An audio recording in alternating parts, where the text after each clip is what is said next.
Hi hello నేను మీ తరుణి.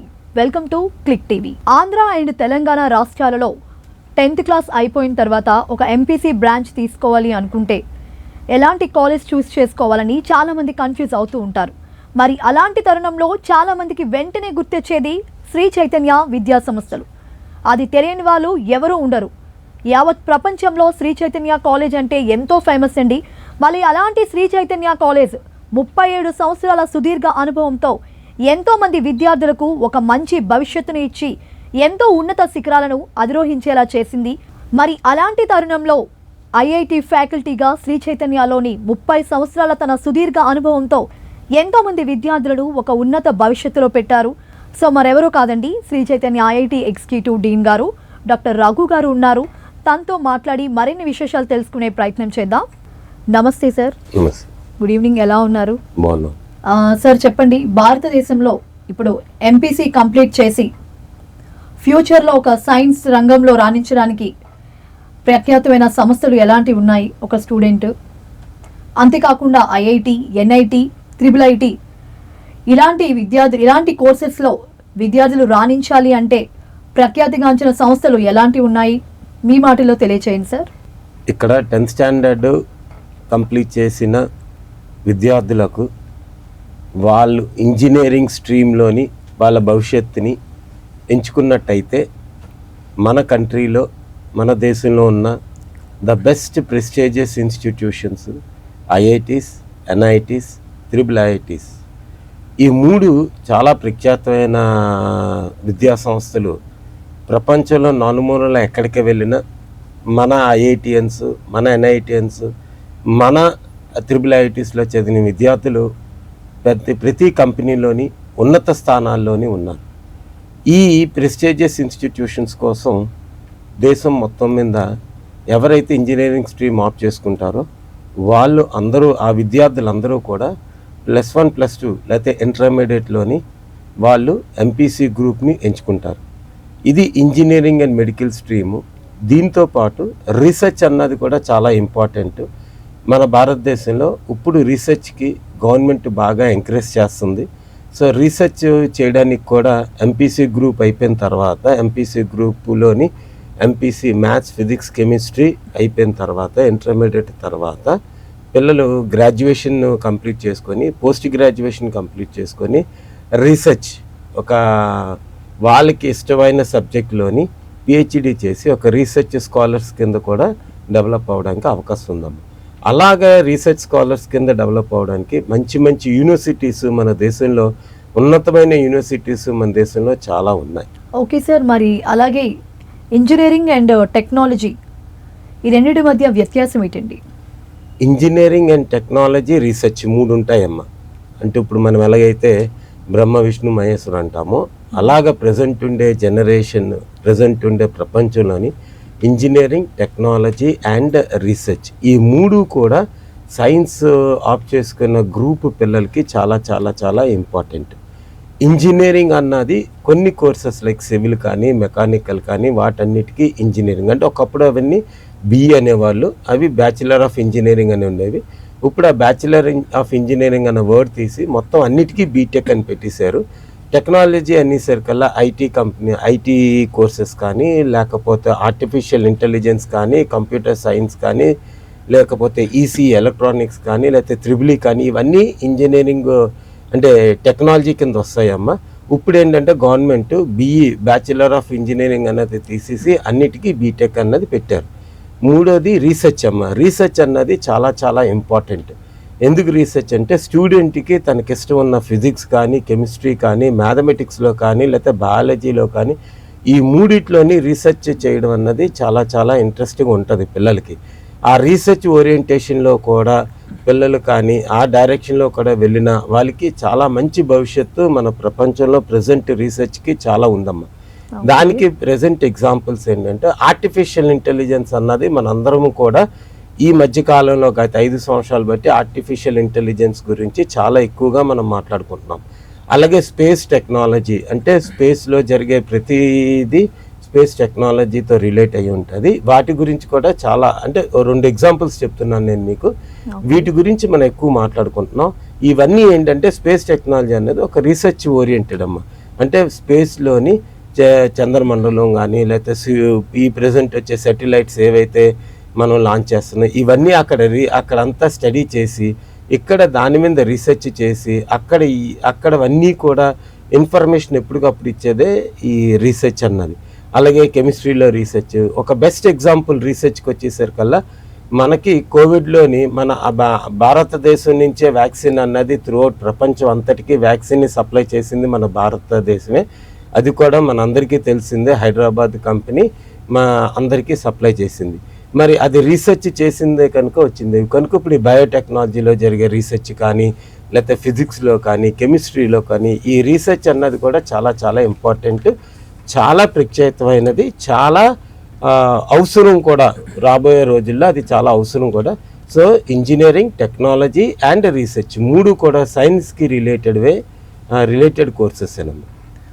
Okay sir, మరి భారతదేశంలోని ఈ ఐఐటి అవనివ్వండి, ఎన్ఐటి అవనివ్వండి, IIIT అవనివ్వండి, అసలు ఎన్ని సంస్థలు ఉన్నాయి సార్ దీంట్లోని? మరి అలాగే ఎన్ని సీట్లు అవైలబిలిటీలో ఉన్నాయి, ఏ శాఖలు ఇవి అందుబాటులో ఉన్నాయి? ఇప్పుడు మనకి ప్రఖ్యాతమైన ఐఐటీస్ తీసుకున్నట్టయితే అంటే ముందు ఐఐటీస్లో ఎన్ని శాఖలు ఉన్నాయి అంటే దానికంట ఇప్పుడు ప్రపంచంలోని టాప్ 10 మోస్ట్ కంపెనీస్ కానీ మనం తీసుకుంటే ఆ టాప్ మోస్ట్ 10 కంపెనీస్లోని 6 CEOs మన ఐఐటీస్ నుంచే చదివినారు. లైక్ సుందర్ పిచ్చే గారు కానీ లేకపోతే నారాయణమూర్తి గారు కానీ వీళ్ళందరూ కూడా ఐఐటీస్లోని వాళ్ళ యొక్క విద్యాభ్యాసం చేసి వాళ్ళు వెళ్ళిన వాళ్ళే. ఇప్పుడు ఐఐటీస్ ఎన్ని ఉన్నాయంటే 23 ఐఐటీస్ త్రూఅవుట్ కంట్రీలో ఉన్నాయమ్మా. ఈ 23 ఐఐటీస్లోని 12,335 సీట్స్ ఉన్నాయి. ఈ 12,335 సీట్స్ కోసమే ఎంపీసీ తీసుకున్న ప్రతి పిల్లవాడు కూడా వాటి కోసం ఎక్కువ ప్రయత్నిస్తుంటారు. అలాగే ఐఐటీస్లో ఉన్న డిఫరెంట్ కోర్సెస్ ఒక 34 డిఫరెంట్ కోర్సెస్ ఉంటాయమ్మా. ఈ 34 డిఫరెంట్ కోర్సెస్లోని ఏంటంటే కొన్ని ఒక 15 ఐఐటి ముంబైలో ఉంటాయి, ఒక 20 ఐఐటి కాన్పూర్, అలాగే 34 డిఫరెంట్ కోర్సెస్ ఉంటాయి. For example computer science engineering, electronics and communication engineering, IEEE, mechanical, civil, chemical, biotechnology, అలాగే ఎంఎస్సి ఫిజిక్స్ ఉంటుంది, ఎంఎస్సి కెమిస్ట్రీ ఉంటుంది. ఇలాగ డిఫరెంట్ కోర్సెస్ ఉంటాయమ్మా.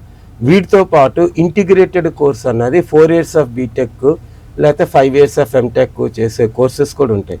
అంటే జనరల్గా ఇంటిగ్రేటెడ్ కోర్స్ రాకముందు 4 years బీటెక్ అయిన తర్వాత పోస్ట్ గ్రాడ్యుయేషన్ ఎంటెక్ కోసం ఇంకొక 2 సంవత్సరాలు స్టూడెంట్స్ చదివేవాళ్ళమ్మ. ఇప్పుడు ఏంటంటే 5 years అంటే 1 సంవత్సరం స్టూడెంట్కి తగ్గుతుందమ్మా. 4 years అయిన తర్వాత 2 సంవత్సరాలు పీజీ చేసే బదులు డైరెక్ట్గా 5 years ఎంటెక్ కూడా చేయొచ్చు. ఈ 2 కోర్సెస్ అన్నవి మనకి ఐఐటీలో ఉంటాయి. అలాగే ఎన్ఐటీస్ ఉన్నాయమ్మా. ఎన్ఐటీస్ 31 ఎన్ఐటీస్ ఉంటాయి, అంటే national institute of technology and science. ఈ 31 ఎన్ఐటీస్లోని ఆల్మోస్ట్ ఆల్ ఒక 18,000 సీట్స్ ఉంటాయమ్మా. 18,000 సీట్స్ ఉంటాయి. అలాగే IIITs ఉన్నాయి.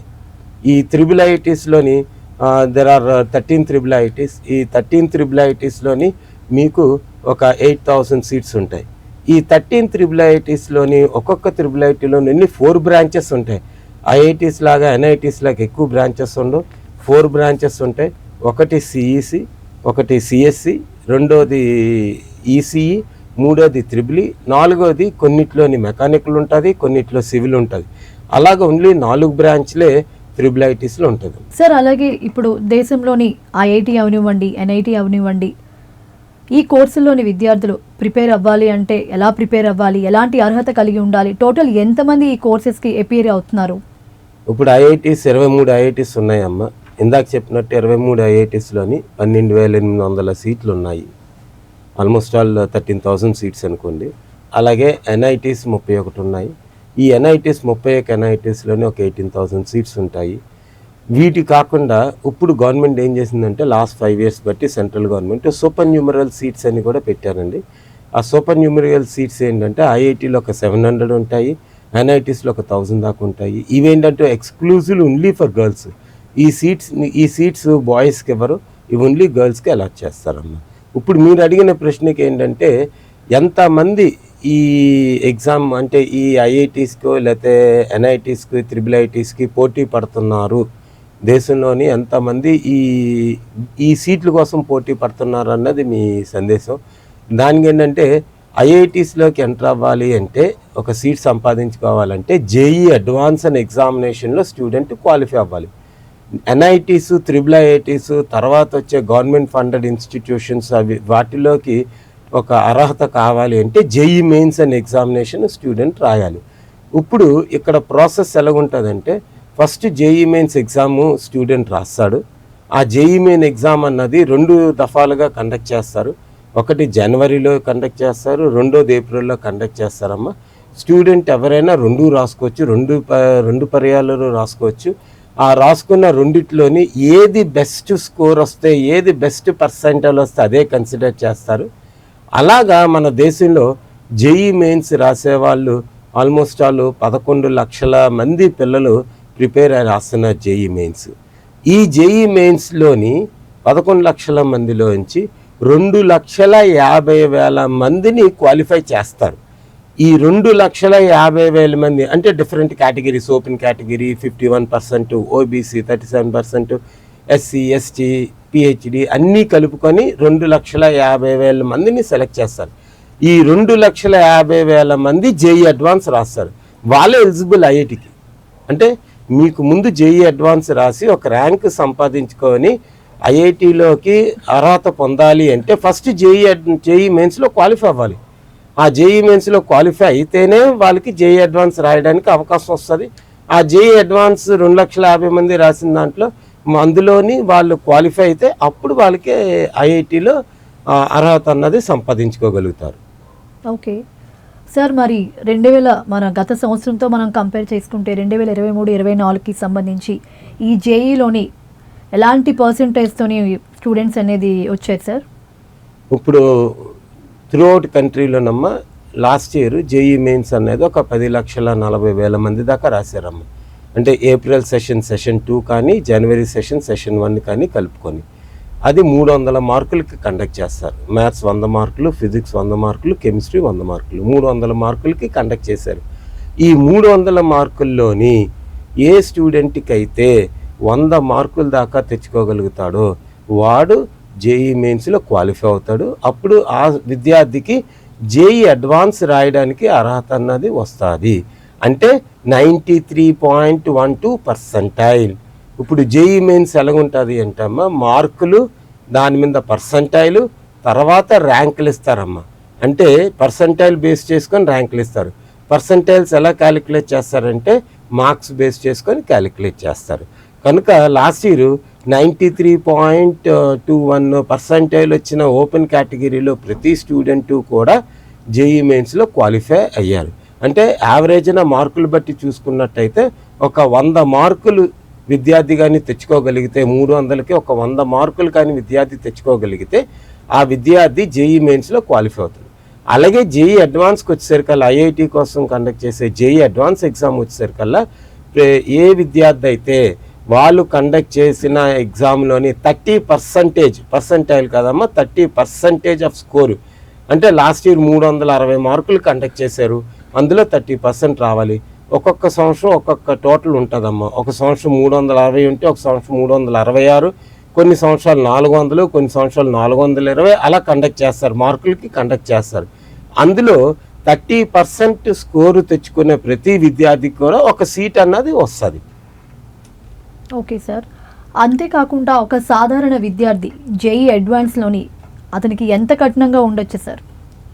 అంటే ఆ ఎగ్జామ్ క్వాలిఫై అవ్వాలి అంటే అది స్టూడెంట్ యొక్క ఇంట్రెస్ట్, స్టూడెంట్ యొక్క లైక్నెస్, స్టూడెంట్కి ఉండే ఆ ప్రేమ ఏదైతే చదువుకోవాలి, నేను ఒక కెరియర్ని డెవలప్ చేసుకోవాలి అన్న ఒక కోరిక, ఆ ప్రేమ అన్నది ఏదైతే చదువు మీద ఉంటుందో, ఆ ఇష్టం ఏదైతే చదువు మీద ఉంటుందో అది గ్యారంటీగా స్టూడెంట్కి జేఈ అడ్వాన్స్ లెవెల్కి తీసుకెళ్తుందమ్మా. బేసికల్గా అది కావాలి పిల్లవాడికి. అది కఠినం అన్న వర్డ్ చాలా తప్పమ్మా. అంటే ఒక చిన్న ఉదాహరణ చెప్తాను. ఇప్పుడు మనం ఒక 2 కిలోమీటర్లు వెళ్ళాలనుకోండి, నడిచి వెళ్ళొచ్చు 2 కిలోమీటర్లు, సైకిల్ మీద వెళ్ళొచ్చు, కారు మీద కూడా వెళ్ళొచ్చు. అదే మన ఇంటి దగ్గర నుంచి స్కూల్ 2 కిలోమీటర్ల దూరం, నాన్న రోజు కారులో తీసుకెళ్ళి డ్రాప్ చేసేవాడు. సడన్గా ఒకరోజు స్కూటర్ మీద తీసుకెళ్ళాడు. ఇంకొక కొన్ని రోజులు పోయిన తర్వాత నాన్న సైకిల్ మీద వెళ్ళమన్నాడు, ఇంకొన్ని రోజులు పోయిన తర్వాత తల్లిదండ్రులు నడుచుకొని వెళ్ళమన్నారు. అప్పుడు విద్యార్థి ఎలా ఫీల్ అవుతాడు? ఫస్ట్ టైం వెళ్ళేటప్పుడు కంఫర్టబుల్గా ఉంటుంది, తర్వాత కొంత ఇబ్బంది ఉంటుంది, తర్వాత ఇబ్బంది ఉంటుంది, నడుచుకెళ్ళాడు చాలా కష్టంగా ఫీల్ అవుతాడు. ఐఐటి కూడా అంతే. ఐఐటిలోని జేఈ అడ్వాన్స్లోని ఏది కూడా అవుట్ ఆఫ్ అన్నది ఉండదమ్మా, చాలా హై లెవెల్ అన్నది ఉండదు. జేఈ అడ్వాన్స్లో అంతా ఇంటర్మీడియట్ సిలబస్ మీదే బేస్ చేసుకొని ఉంటుంది. టెక్మా ఎగ్జామ్ పరీక్షలకి జేఈ అడ్వాన్స్కి తేడా ఏంటంటే చాలా డిఫరెంట్గా అడుగుతారు అంతే. ఎప్పుడైతే ఏదైనా పని విభిన్నంగా చేయగలుగుతామో అప్పుడు అది చాలా కష్టం అనిపిస్తుంది. ఎప్పుడైతే ఏదైనా పని రొటీన్గా చేస్తామో అది సులువు అనిపిస్తుంది. ఇప్పుడు మనకి ఆ పని అన్నది ఇప్పుడు మనం జేఈ అడ్వాన్స్కి ఇంటర్మీడియట్ సబ్జెక్ట్ మీదే ఉంటుంది కనుక దానిని త్వరగా జేఈ అడ్వాన్స్కి కావాల్సినట్టు మనం ప్రిపేర్ అయ్యి చదువుకొని ప్రిపేర్ అయితే అది 100% సరిపోతుందమ్మా. అంతేగాని ఇందులోని 10th పాస్ అయిన స్టూడెంట్స్ సాధించగలుగుతారు లేకపోతే సాధించలేరు అన్న పాయింట్ అన్నది ఇక్కడ ఉండదు సార్. అంతేకాకుండా మరి జేఈ అడ్వాన్స్ అండ్ జేఈ మెయిన్స్లో ఎలాంటి సబ్జెక్ట్స్కి ఎంతెంత ప్రాధాన్యత ఇస్తారు? JEE advance JEE mains 3 all India level examinations అమ్మ. వీటికి ఏంటంటే మ్యాథమెటిక్స్, ఫిజిక్స్, కెమిస్ట్రీ 3కి సమానమైన ప్రాధాన్యత ఉంటుంది. అందుకనే 3 గంటలు జేఈ ఎగ్జామ్స్ రాసేటప్పుడు కంపల్సరీగా 1 గంట మ్యాథమెటిక్స్, 1 గంట ఫిజిక్స్, 1 గంట కెమిస్ట్రీ కంపల్సరీగా స్టూడెంట్ అలాట్ చేసుకొని ఎగ్జామ్ పరీక్ష రాయవలసిందే. అదే జేఈ అడ్వాన్స్ వచ్చేసరికల్లా మార్నింగ్ 9 to 12 పేపర్ 1 ఉంటుంది, పేపర్ 2 2 to 5 ఉంటుంది. కనుక మార్నింగ్ పేపర్ 1లో కూడా 1 గంట మ్యాథమెటిక్స్, 1 గంట ఫిజిక్స్, 1 గంట కెమిస్ట్రీ, అలాగే పేపర్ 2లో కూడా 1 గంట మ్యాథ్స్, 1 గంట ఫిజిక్స్, 1 గంట కెమిస్ట్రీకే పిల్లలు. ఎందుకంటే ఆ పేపర్ కంపల్సరీగా 3 సబ్జెక్టులు 3 గంటలు పడుతుందమ్మా చేయడానికి. అందులో ఏది ఒక సబ్జెక్టు ప్రాధాన్యత ఉంటుంది, సబ్జెక్ట్ ప్రాధాన్యత ఉండదని ఏమీ ఉండదు. 3 సబ్జెక్టులకి సమానమైన ప్రాధాన్యత ఇస్తారు. ఓకే సార్, మరి ఐఐటిలో టాప్ 5లో సంస్థల్లోనే ఉండాలి అంటే జాయిన్ అవ్వాలి అంటే స్టూడెంట్స్కి ఎలాంటి ర్యాంక్ రావాలి?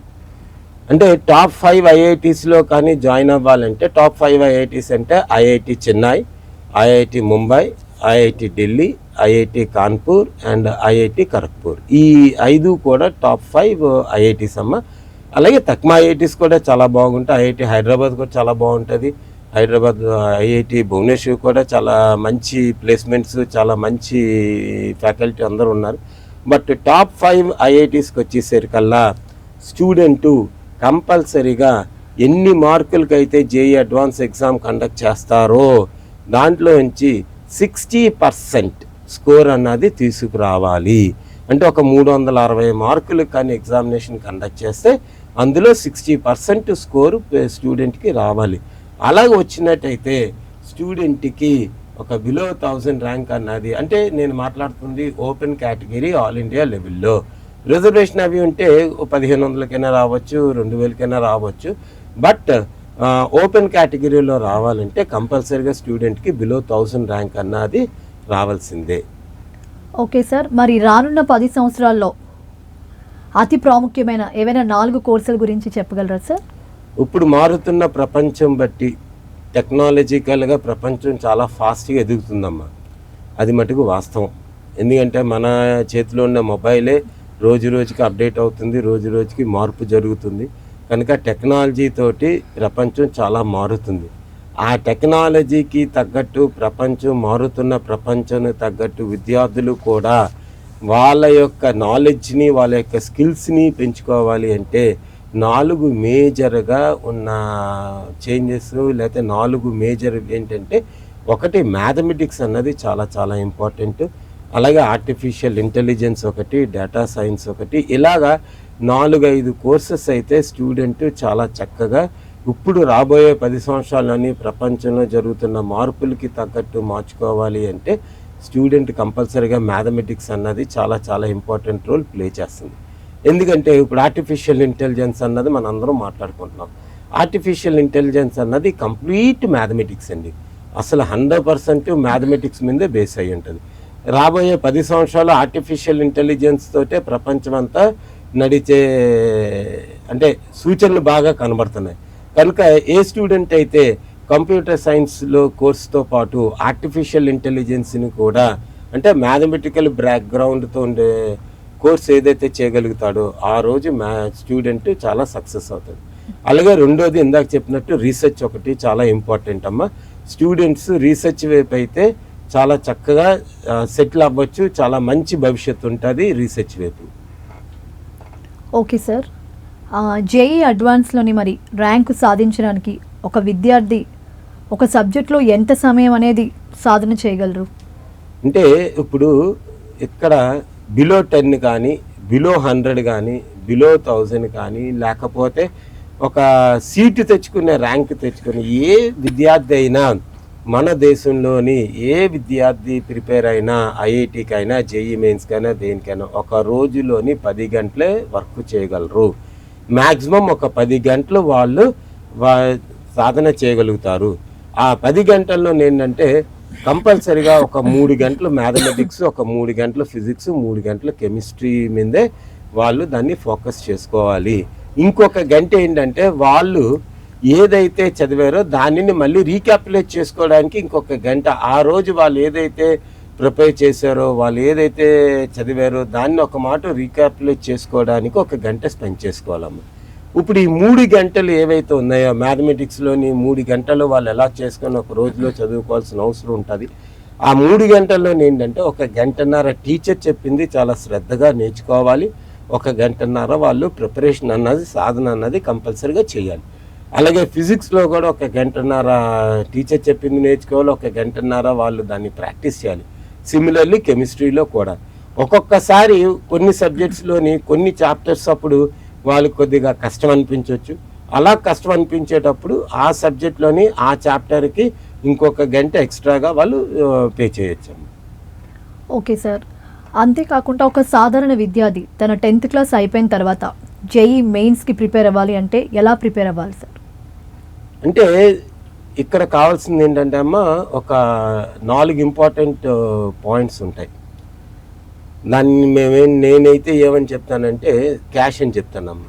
అంటే knowledge, attitude, skills, hard work.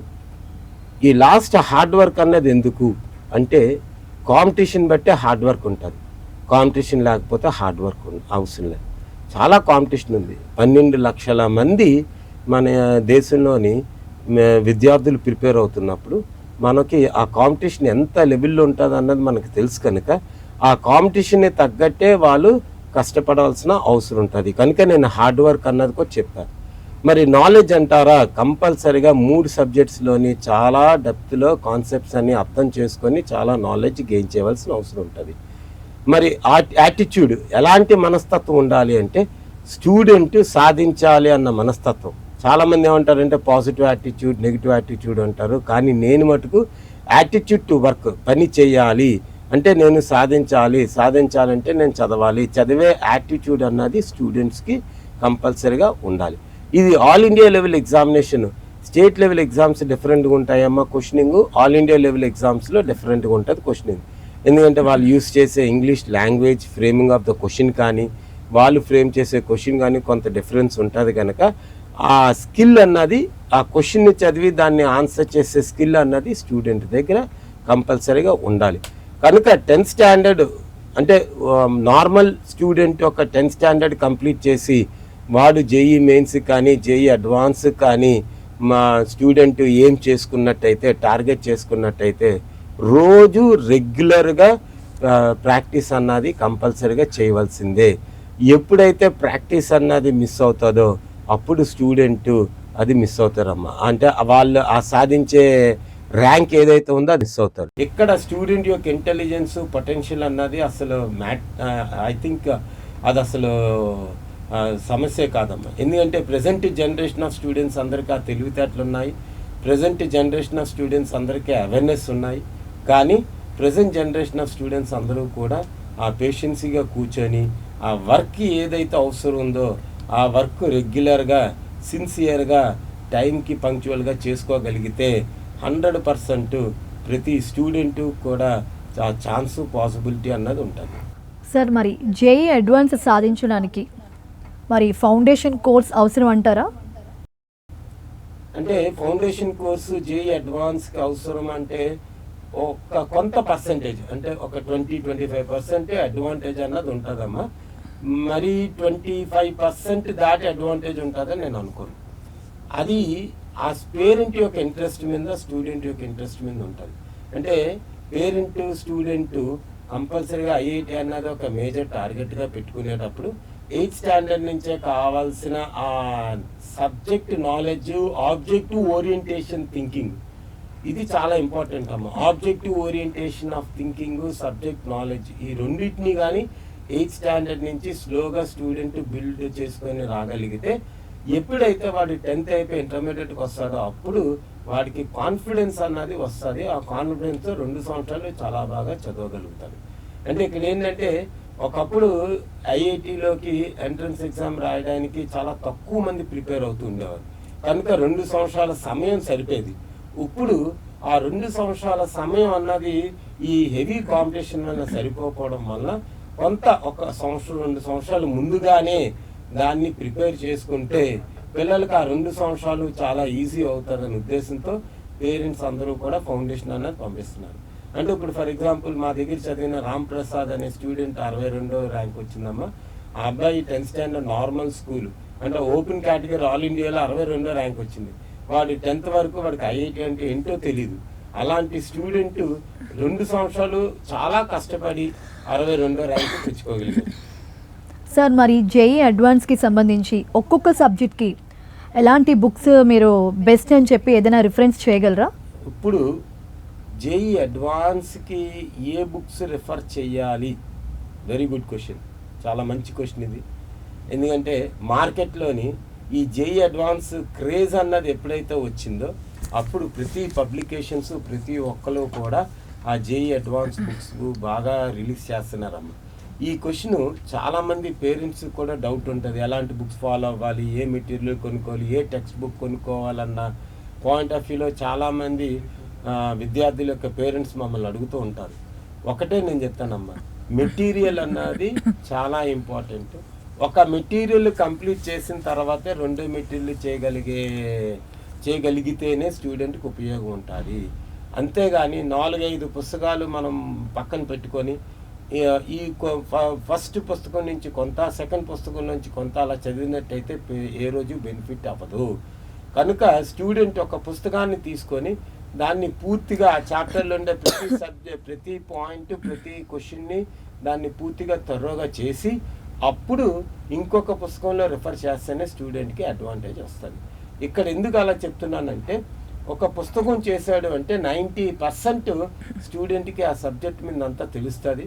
ఇంకా ఎడిషనల్గా ఏమైనా 10% డిఫరెన్స్ ఉంటే అది 2వ పుస్తకం నుంచి నేర్చుకోవచ్చు. కనుక ఇక్కడ ఒక పుస్తకాన్ని నమ్ముకొని స్టూడెంట్ రిఫరెన్స్ బుక్ ఒకటి పెట్టుకొని చదువుకుంటే సరిపోతుంది.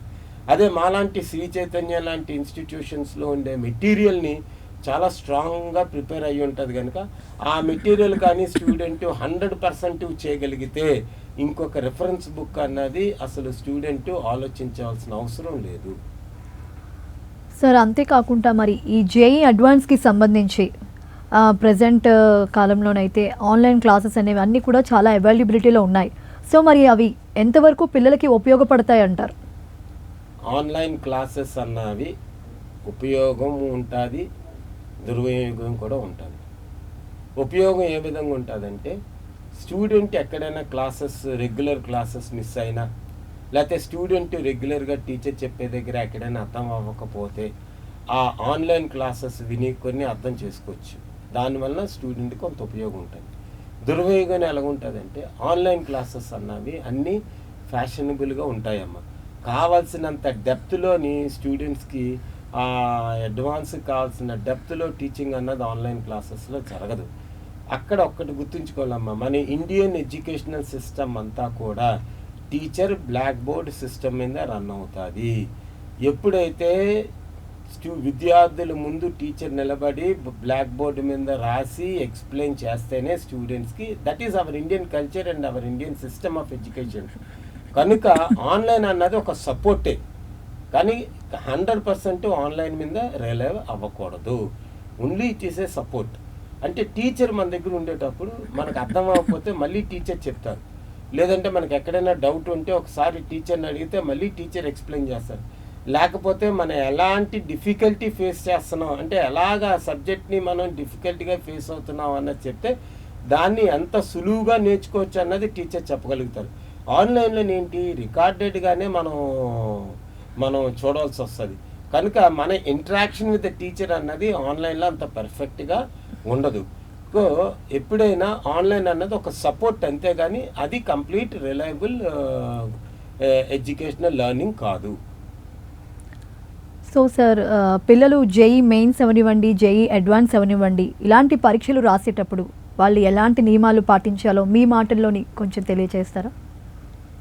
నియమాలు అంటే ఇందాక చెప్పానమ్మా, రెగ్యులర్గా క్లాసెస్కి అటెండ్ అవ్వాలి, రెగ్యులర్గా రోజు ప్రాక్టీస్ అన్నది కంపల్సరీ చేయాలి. రీజన్ ఏంటంటే కాంపిటీషన్ ఎక్కువ ఉన్నది కనుక చేయాలి. భయాన్ని ఎక్కడ డెవలప్ చేసుకోకూడదు, ఇష్టాన్ని డెవలప్ చేసుకోవాలి. ఎప్పుడైతే స్టూడెంట్ ఆ మ్యాథ్స్ కానీ ఫిజిక్స్ కానీ కెమిస్ట్రీ కానీ సబ్జెక్టులు ఇష్టపడి చేయగలుగుతాడో అప్పుడే వాడు ఆ కాంపిటేటివ్ ఎగ్జామినేషన్స్లో సక్సెస్ అవుతారమ్మ. ఇందులో ఏమీ లేదు, టీచరే చెప్పింది, టీచర్ దగ్గర నేర్చుకుంది, క్లాస్ రూమ్లో టీచర్ చెప్పింది, టీచర్ దగ్గర నేర్చుకున్నది వాడు కానీ రోజు రెగ్యులర్గా సిన్సియర్గా సాధన చేయగలిగితే చాలు, చాలా చక్కగా వాడికి జేఈ మెయిన్స్లో కానీ జేఈ అడ్వాన్స్లో కానీ సీట్ వస్తుంది. సార్ చెప్పండి, శ్రీ చైతన్యలోని ఎగ్జామ్స్కి సంబంధించి పిల్లల్ని మీరు ఎలా ప్రిపేర్ చేస్తూ ఉంటారు? కొంతమంది బై హార్టింగ్ చేస్తూ ఉంటారు, కొంతమంది డిఫరెంట్గా. సో మీ మాటల్లో తెలియచేయండి. ఈ ఆల్ ఇండియా లెవెల్ ఎగ్జామినేషన్స్కి బై హార్టింగ్ మెథడ్ అన్నది అసలు పనికిరాదు. అది మొదటి ఇంపార్టెంట్ పాయింట్ అండి. జనరల్గా స్కూల్స్లోని 10th standard board point of వ్యూలో బై హార్టింగ్ తోటి చేయించి 590, 580 ఆ మార్కులు తెప్పించడం అన్నది బాగా అలవాటు అయిపోయింది. కానీ అది బోర్డుకి పనిచేస్తుంది, బోర్డు ఎగ్జామినేషన్స్కి అది బాగా పనిచేస్తుంది. అంటే బోర్డులో ఇప్పుడు ఇంటర్మీడియట్ బోర్డు 1000 మార్కులు కండి, 1000 మార్కుల్లోనే ఒక 95% రావాలంటే కంపల్సరీగా కొన్ని బై హార్ట్ చేసి అక్కడ రాయాల్సినవి ఉంటాయి కనుక వాళ్ళు కంపల్సరీగా బై హార్టింగ్ అన్నది చేయాలి. కానీ ఈ కాంపిటేటివ్ ఎగ్జామినేషన్స్కి వచ్చేసరికల్లా బై హార్టింగ్ అన్నది అసలు ఎక్కడా కూడా పనికిరాదు. కాంపిటేటివ్ ఎగ్జామినేషన్స్కి కాన్సెప్షువల్ లెర్నింగ్ అన్నది చాలా చాలా ఇంపార్టెంట్. కాన్సెప్షువల్ లెర్నింగ్ అంటే అర్థం ఏంటి? కాన్సెప్షువల్ లెర్నింగ్ అంటే అండర్స్టాండింగ్ ఆఫ్ ద కాన్సెప్ట్స్. ఒక కాన్సెప్ట్ టీచర్ చెప్పేటప్పుడు ఆ కాన్సెప్ట్ని పిల్లవాడు అర్థం చేసుకోవడం అన్నది చాలా చాలా ఇంపార్టెంట్. ఎప్పుడైతే స్టూడెంటు ఆ కాన్సెప్ట్ని అర్థం చేసుకోగలుగుతాడో ఆ కాన్సెప్ట్లో బేస్ చేసుకున్న క్వశ్చన్ని దేన్నైనా స్టూడెంట్ ఎలాగ అడిగినా చాలా చక్కగా ఆన్సర్ చేయగలుగుతాడు. అంటే ఫర్ ఎగ్జాంపుల్ 2 3 6 అని ఉందండి, అది బై హార్టింగ్లోని 2 3 6 అని గుర్తుంటుంది. కానీ ఆ 2 3 6 అన్న దాన్ని ఎలాగైనా అడగొచ్చు, దాన్ని ఎలాగ అడిగినా కూడా 6 ఆన్సర్ దానికి. అంటే అడిగే విధానం బట్టే మనం ఆ ఆన్సర్ని తీసుకురావాలి కనుక అంటే అక్కడ కావాల్సింది ఏంటి? అర్థం చేసుకోవాలి. 2 3 6 ఎలాగొచ్చింది అన్నది అర్థం చేసుకుంటే అప్పుడు స్టూడెంట్ ఏం చేస్తాడు, అది ఎలాగ అడిగినా ఆ 2 into 3 అన్నది 6 అన్నది ఎలాగ అడిగినా స్టూడెంట్ చక్కగా ఆన్సర్ చేయగలుగుతాడు. అంటే ఇక్కడ కావాల్సింది చాలా ఇంపార్టెంట్ అమ్మ. మంచి క్వశ్చన్ అడిగారు మీరు. జేఈ అడ్వాన్స్కి వచ్చేసరికల్లా ఇక్కడ 4 పాయింట్స్ ఉంటాయమ్మా. ఒక క్వశ్చన్ని చదివిన వెంటనే క్వశ్చన్ని అర్థం చేసుకోవడం చాలా చాలా ఇంపార్టెంట్. క్వశ్చన్ అర్థం చేసుకున్న తర్వాత ఆ క్వశ్చన్ ఏ కాన్సెప్ట్ మీద బేస్ చేసుకొని క్వశ్చన్ ఇచ్చారు అన్నది తెలుసుకోవాలి. అంటే క్వశ్చన్ని ఏ కాన్సెప్ట్ బేస్ చేసుకొని తయారు చేశారు అన్నది కూడా ఐడెంటిఫై చేసుకోవాలి స్టూడెంట్. కాన్సెప్ట్ ఐడెంటిఫై చేసిన తర్వాత ఆ ఫార్ములా ఏ ఫార్ములా తోటి క్వశ్చన్ని సాల్వ్ చేస్తే ఆన్సర్ వస్తుంది అన్నది తెలియాలి. అంటే ఆ మోడల్ ఆఫ్ క్వశ్చన్ ఏంటో తెలియాలి, ఆ మెథడ్ ఆఫ్ సాల్వింగ్ ఎలాగో తెలియాలి, మెథడ్ సాల్వ్ చేసేటప్పుడు ఆ ఫార్ములా ఏంటన్నది కూడా తెలియాలి. దాంతోపాటు సాల్వ్ చేసేటప్పుడు స్టూడెంట్ ఎలాంటి సిల్లీ మిస్టేక్స్ లేకుండా చేయడం అన్నది చాలా ఇంపార్టెంట్. ఈ కాన్సెప్ట్ లెర్నింగ్ అన్నది ఒక పెద్ద సబ్జెక్ట్ అమ్మ. అంటే కాన్సెప్ట్ లెర్నింగ్ అన్నది పిల్లవాడి యొక్క ఇంట్రెస్ట్ మీద, పిల్లవాడి యొక్క లైక్నెస్ మీద ఉంటుంది. అంటే పిల్లవాడికి ఆ సబ్జెక్ట్ మీద ఇంట్రెస్ట్ ఉండి వాడు ఇష్టపడితే 100% కాన్సెప్ట్ అర్థం చేసుకోవడానికి బాగా ప్రయత్నిస్తాడు. ఎప్పుడైతే స్టూడెంట్ కాన్సెప్ట్ని అర్థం చేసుకోగలుగుతాడో అప్పుడు క్వశ్చన్స్ని చాలా చక్కగా ఆన్సర్ చేయగలుగుతాడు. కనుక జేఈ మెయిన్స్ కానీ జేఈ అడ్వాన్స్ కానీ స్టూడెంట్కి కావాల్సిన కాన్సెప్ట్ లెర్నింగ్. ఇప్పుడు మన శ్రీ చైతన్యలోని టీచర్స్ అందరూ కూడా వెల్ ఎక్స్పీరియన్స్, దానికి ఎక్స్పీరియన్స్ టీచర్స్ ఉండాలమ్మా. మామూలుగా టీచర్స్ తోటి కాన్సెప్చువల్ లెర్నింగ్ అన్నది రాదు. అంటే ఒరిజినల్ మెయిన్స్ అడ్వాన్స్ ఏవైతే ఫైనల్ ఎగ్జామ్స్ ఉన్నాయో ఆ ఫైనల్ ఎగ్జామినేషన్స్కి పంపించే ఎక్స్పీరియన్స్ ఉన్న టీచర్స్, అలాంటి నాలెడ్జ్ ఉండే సబ్జెక్ట్ ఉండే టీచర్స్ ఉంటేనే వాళ్ళు ఆ కాన్సెప్ట్స్ని పిల్లలకి అర్థమయ్యేటట్టు చెప్పగలుగుతారు, పిల్లలు కూడా కాన్సెప్ట్ని నేర్చుకోగలుగుతారు. అంటే అక్కడ కావాల్సింది అదే జరుగుతుంది శ్రీ చైతన్యలో. ఇప్పుడు మేము శ్రీ చైతన్య 2 గంటలు మ్యాథమెటిక్స్ ఎలా చేసినట్టయితే ఆ 2 గంటలు కూడా స్టూడెంట్ 1 గంట కాన్సెప్ట్ నేర్చుకోవడానికి, 1 గంట నేర్చుకున్న కాన్సెప్ట్ మీద ప్రాక్టీస్ చేయడానికి అలా చేస్తాం. సార్ అలాగే మరి నెక్స్ట్ ఇయర్ జనవరిలోని మెయిన్స్ రాయడానికి చాలామంది స్టూడెంట్స్ అయితే సిద్ధంగా ఉన్నారు. సో వాళ్ళ పేరెంట్స్కి స్టూడెంట్స్కి మీ సందేహం తెలియచేయండి. జనవరి 2025 22 జనవరి నుంచి మెయిన్స్ స్లాట్స్ అనేవి స్టార్ట్ అవుతున్నాయి. ఫస్ట్ సెషన్ ఆఫ్ మెయిన్స్ అన్నది స్టార్ట్ అవుతుంది. నాకు తెలిసి స్టూడెంట్స్ అందరూ కూడా కొంత టెన్షన్గా ఉంటారు, ఎందుకంటే ఇంకొక 2 నెలల టైం ఉంది కనుక వాళ్ళు కొంత టెన్షన్తో ఉంటారు. ఏం టెన్షన్ పడక్కర్లేదు. చదివినది గుర్తుంచుకొని, చదివినది నేర్చుకున్నది కంపల్సరిగా మర్చిపోకుండా అక్కడ మీరు వాటిని గుర్తెచ్చుకొని ఆన్సర్ చేయగలిగేటట్టయితే చాలు, మీకు 100% మంచి రిజల్ట్ వస్తుంది. దీనికి మీ టీచరు చెప్పిన నోట్స్ కానీ, లేకపోతే మన ఇన్స్టిట్యూషన్లో పెట్టిన ఎగ్జామినేషన్స్ కానీ, లేకపోతే ప్రీవియస్ మెయిన్స్ 2020, 2024లో జరిగిన previous mains original papers, final mains పేపర్స్ని కానీ వీటన్నిటిని త్వరగా ప్రాక్టీస్ చేసి ఒక్కొక్క చాప్టర్లోని ఎన్నెన్ని మోడల్స్ ఉన్నాయి, ఆ మోడల్స్ ఆఫ్ క్వశ్చన్స్ని ఎలా సాల్వ్ చేయాలి, వాటి ఫార్ములాస్ ఏంటి, వాటి కాన్సెప్ట్స్ ఏంటి అన్నది షార్ట్గా ప్రిపేర్ అవ్వగలిగితే చాలు, స్టూడెంట్స్ చాలా చక్కగా ఎగ్జామ్ రాయగలుగుతారు. ఇప్పుడు వాళ్ళు ఎక్కువగా మాక్ టెస్ట్ పేపర్స్ అన్నవి ఎక్కువ రాయాలమ్మా. అంటే టోటల్ సిలబస్ మీద జరిగే మాక్ టెస్ట్ పేపర్లు రేపు ఫైనల్ ఎగ్జామ్కి వెళ్ళక ముందు ఒక 20-25 పేపర్లు రాయాలి. ఇప్పుడు మన చైతన్యలోని December 15th నుంచి ఒక 25 గ్రాండ్ టెస్ట్ పేపర్ రూపంలో కండక్ట్ చేస్తున్నాం. ఆ క్వశ్చన్స్ ప్రతి క్వశ్చన్ని తెలుసుకుంటే చాలు. అంటే ఒక 25 మాక్ టెస్ట్ పేపర్లు రాసినట్టయితే ప్రతి సబ్జెక్ట్లోని ఒక 600 క్వశ్చన్స్ని పిల్లవాడి చేతిలో ఉంటుంది. 600 క్వశ్చన్స్ యొక్క సొల్యూషన్స్ కానీ, లేకపోతే 600 క్వశ్చన్స్ యొక్క కాన్సెప్ట్స్, ఫార్ములాస్, 600 క్వశ్చన్లు ఎప్పుడు అడిగినా పిల్లవాడికి తెలిసినట్టు ఉండాలి, చేయగలగాలి. అలా చేయగలిగితే 100% చాలా చక్కటి పెర్ఫార్మెన్స్ అన్నది జేఈ మెయిన్స్లో ఇవ్వగలుగుతారు. టెన్షన్ అన్నది పడక్కర్లేదు, పర్సంటైల్ మీదే ఉంటుంది కనుక జేఈ మెయిన్స్ ఎస్పెషలీ పర్సంటైల్ అమ్మ. అంటే ఇక్కడ 1 నిమిషం నేను పర్సంటైల్ గురించి ఎక్స్ప్లెయిన్ చేస్తాను. ఫర్ ఎగ్జాంపుల్ ఒక స్లాట్లోని 1,00,000 మంది త్రూఅవుట్ కంట్రీలో ఎగ్జామ్ రాస్తున్నారనుకోండి, పర్సంటైల్స్ ఆ 1,00,000 మందికి ఆ సబ్జెక్ట్లో పర్సంటైల్ క్యాలిక్యులేట్ చేస్తారు. అంటే నీకు వచ్చిన మార్కుల కంట ఆ మ్యాథమెటిక్స్లో ఒక 90 మార్క్స్ మీకు వచ్చే 100కి 100 కంట తక్కువ ఎంతమందికి వచ్చింది, అంటే 90 మార్కుల కంట తక్కువ ఎంతమందికి వచ్చింది, అంటే నీకు వచ్చిన మార్కుల కంట తక్కువ ఎంతమందికి వచ్చింది divided by total number of students. ఆ స్లాట్లో ఎంతమంది స్టూడెంట్స్ ఎగ్జామ్ రాశారు ఇంటూ 100 అని క్యాలిక్యులేట్ చేస్తారు. కనుక అక్కడ ఏంటంటే అర్థం చేసుకోవాల్సింది ఏంటంటే, అక్కడ మనం అర్థం చేసుకోవాల్సింది పేపర్ కష్టంగా ఉంటే అందరికీ కష్టంగానే ఉంటుంది, పేపర్ ఈజీగా ఉంటే అందరికీ ఈజీగానే ఉంటుంది. 2024లోని మ్యాథమెటిక్స్ పేపరు కొంత కష్టంగా ఉంది కనుక 35 మార్క్స్ 40 మార్క్స్ మ్యాథ్స్లో వచ్చినా కూడా చాలామందికి 99.9% అలా వచ్చాయి.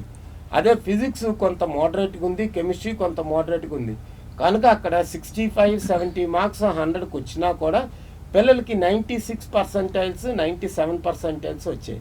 అంటే ఒకసారి పిల్లవాడికి కానీ ఈజీగా దేశంలో అందరికీ మన దేశం అంటే ఈ ఎగ్జామ్ రాస్తున్న ప్రతి స్టూడెంట్కి ఆ స్లాట్లో రాస్తున్న విద్యార్థులకి టఫ్గా ఉంటే మనకి టఫ్గానే ఉంటుంది కనుక పర్సంటైల్ ఎప్పుడు బాగుంటుంది. కనుక పర్సంటైల్ సిస్టమ్ అన్నది పెట్టారు. ఇక్కడ మనం జాగ్రత్తగా గమనించాల్సింది ఏంటంటే అదొక ఆన్లైన్ టెస్ట్. ఫస్ట్ గుర్తుంచుకోవాల్సింది ఆన్లైన్ టెస్ట్. ఆన్లైన్ టెస్ట్ కనుక ప్రతి విద్యార్థి కూడా ఆన్లైన్ ప్రాక్టీస్ అన్నది కంపల్సరీగా చేయాలి. ఈ కమింగ్ 2 నెలల్లోని ఒక 3-4 కంప్లీట్ గ్రాండ్ టెస్ట్ ఆన్లైన్ టెస్ట్లు అన్నది చేయాలి. ఇప్పుడు మన చైతన్యలోని ఇన్ఫైనైట్ లర్న్ మీటా అన్న ప్రోగ్రామ్ ఉందండి, ఆన్లైన్ ప్రోగ్రామ్.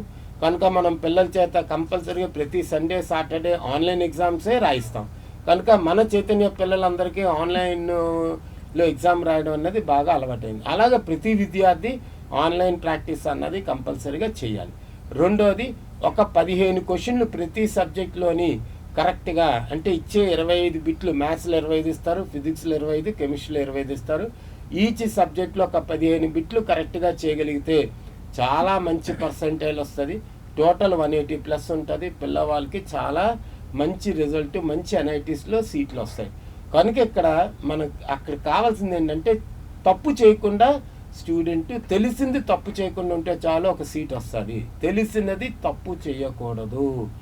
తెలియంది మనం ఒకసారి అటెంప్ట్ చేస్తుంటారు స్టూడెంట్స్, తెలియంది వదిలేస్తేనే చాలా మంచిది. ఎందుకంటే నెగిటివ్ మార్కింగ్ ఉంది కనుక నీకు రాని క్వశ్చన్స్ వదిలేయండి.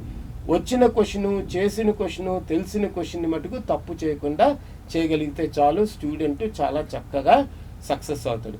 చాలామంది తల్లిదండ్రులు, విద్యార్థులు ఏమనుకుంటారంటే 300 మార్కులకి కంపల్సరీగా ఒక 290, 270 వచ్చేయాలి ప్రతి స్టూడెంట్కి, ప్రతి విద్యార్థికి అనుకుంటారు. అది వాస్తవం, అలా ఆశపడడంలో తప్పు లేదు. కానీ అక్కడ 150 మార్కులు వచ్చినా కూడా ఒక సీట్ వస్తుంది, అది గుర్తుంచుకోండి.